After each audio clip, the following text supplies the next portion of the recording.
guys, this is Jamie from Jamie and his Whiskey. I am back for another review today. I hope you've all had a lovely week. It's a Saturday night, so I thought I would have a whiskey. It's been nearly a week since I've had a drink, so I've been very good this week. And I thought, why not do another review? Today we are doing another island whiskey. Last review I reviewed the Ledaig 10-year-old, which was a lovely dram from the Isle of Mull. This week we're travelling just a bit south to the Isle of Jura. Now the Isle of Jura is a really barren, desolate, beautiful island nestled in between Mull to the north and the Isle of Islay to the south. Now we all know about the Isle of Islay, don't we? Makes very smoky whiskies and is the home to many distilleries.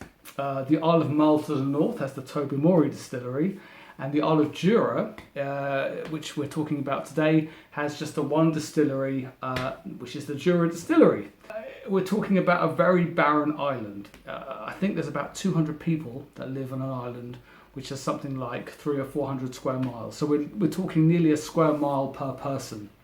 There's a hell of a lot of sheep, though, I've been told. So there's more sheep than people, but they've still managed to put a distillery on this island. And today I'm talking about their 10-year-old expression. Now the 10-year-old is part of the new lineup. They changed their core expression back in 2018. This used to be this is kind of like the replacement for the Jura Origin, which I had actually as a present about 3 years ago, and it was my introduction to whiskey, to be honest. It sat in my cupboard for about 6 months before I really kind of delved into it properly, and I slowly got through it, and it's kind of the whiskey that introduced me to where I am today. It was given as a gift when I left my previous job. So thanks George Pearson for that. You are the reason why I'm drinking whiskey today. So yeah, as I said, we have the Jura 10, which I'm going to be nosing and sampling for you today. Now, a few things first about this whiskey. You can get it, if you're lucky, for about £24–25, but it's kind of, the RRP is around 30 to 35, so it's in that price point where it's not an entry level, but it's that step up. The whiskey before this is the Jura Journey, which is their entry level, which you can find in most sort of local Sainsbury's and Tesco's and whatnot. They do the Journey, which is a bit cheaper, which I've actually been told is quite good for the money. This is the 10-year-old, so it's their core expression entry-level age statement whiskey. Now, looking at the colour, you can tell it's been heavily coloured. Unfortunately, it has been chill filtered, and it's bottled at the minimum 40%. So, unfortunately, on the presentation front, it only ticks one of the 4 boxes. That's the age statement of 10 years. It's been matured in American white oak casks and finished, I believe, in the Oloroso sherry butts for the last bit of the maturation. It might be 6 months or a year, I'm not sure, to give it that slight sherry note to it. Anyway, that's the information on the Jura 10. Now the nose, straight away, is sweet. It's a sweet, sweet nose. Kind of a generic sweet. Maybe tangerines, oranges, that kind of thing. And there's a very subtle smoke, along with some subtle spice. It's kind of a wood smoke, so like a, it almost reminds me of a sort of it's like a garden fence or something like that, or yeah, it's a weird one, but it's very subtle, it's in the background. Yeah, the nose is pleasant enough. It's not bad at all. It doesn't jump out of you and say, wow, isn't this amazing? But it's nice enough. There's nothing particularly off-putting about the nose. Now on the taste, has some alcohol impact. That sweetness which you get initially on the tongue, slowly turns a bit more sour. And then what I get is I'm hit by this slightly funky note to it. It's a really weird note. It's hard to describe, and I don't want to say I don't want to say kind of what I want to say, but it's kind of got like a soury off milk type of note to it. Now it's very subtle. I'm not saying this tastes of off milk whatsoever. Not a bit of it. I'm not putting this whiskey down too much. It's quite a simple whiskey though. When you taste it, you get this initial burst of sweetness and a bit of spice and a bit of smoke.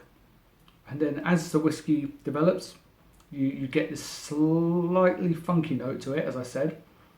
And then in the finish, it's a pretty short finish, short to medium finish. And you're left with this kind of the sweetness. And then just before the end, you can sort of taste the kind of the slightly smoky note on the back end fading out. So it's quite a simple whiskey. Now, I'm going to add a bit of water to it to see what it does. Now, I'm probably just going to add a hang on, I'll show you. I'll show you.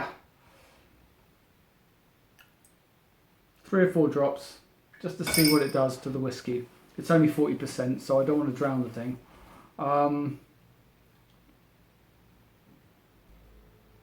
Hasn't changed the nose drastically, I have to say.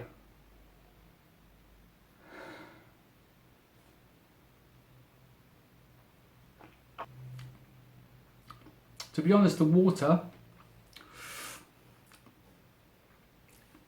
it's tempered down the initial impact on the tongue, made it slightly more watery. Maybe brought out the smoke a bit more. I don't know. I don't think water suits this whiskey. I think you're better off just leaving it as is. It's not a particularly good whiskey for water if you want to discover any new nuances or anything particularly exciting about it. I would leave it as is. Maybe next time try with a drop or 2. I put about maybe 4 or 5 drops on here. That might be too much. Yeah, now there is another note to this whiskey which I don't want to say, but there's something slightly synthetic about it. It's not particularly exciting or anything new. It's got a very generic fruitiness to it with some wood spice, but there's nothing particularly about it that's new every time you try it. You know, I think for this expression, there's far better 10-year-olds out there than you can get for your money than the Jura 10. I really do. I don't want to put this whiskey down too much because at the end of the day, it's perfectly palatable. It's perfectly nice. And for a beginner or someone who wants to try something, you know, they can get their hands on easily. It's okay. It's not bad.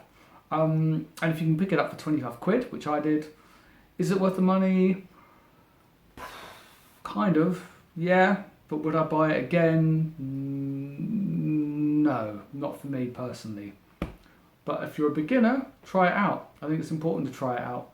Any whiskey that's an accessible kind of consumer whiskey that's been coloured and chill filtered and all the rest of it, give it a try. Start off there, you know, and then build up to the more integrity bottles that tick those boxes of the 46%, the non-chill filtered, the natural colour, all that kind of stuff. I just think at the moment, for now, this whiskey, for me, isn't where I am on my Jura. My journey, I meant to say. Did you like that? That's good, wasn't it? Yeah, I just won't be coming back to this whiskey again. But, you know, it's okay. There's nothing particularly off-putting about it, and it's fine. Score out of 100, what would I give it? 78 for me, personally. Anything below a kind of 80, I wouldn't buy again, definitely. So unfortunately, for now, I'm going to have to leave it at that for the Jura. I will try other expressions at some point, I'm sure. But for now, that's me in the Jura 10.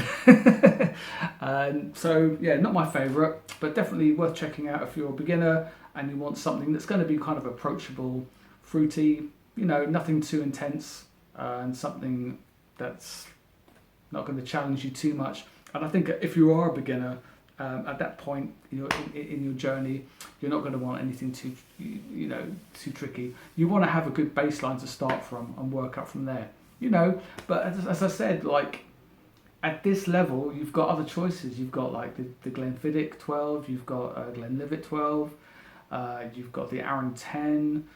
You've got so many other whiskies which you could try, which is brilliant because you've got such a big world to explore. So yeah, if you want to give this a shot, if you see it in your supermarket for 24, 25 quid, snap it up, and I'd like to hear your thoughts on it. Anyway, guys, this has been Jamie from Jamie and His Whiskey. I hope you have a lovely rest of your weekend. Take care, and I'll see you again next week for another review. All the best. Bye.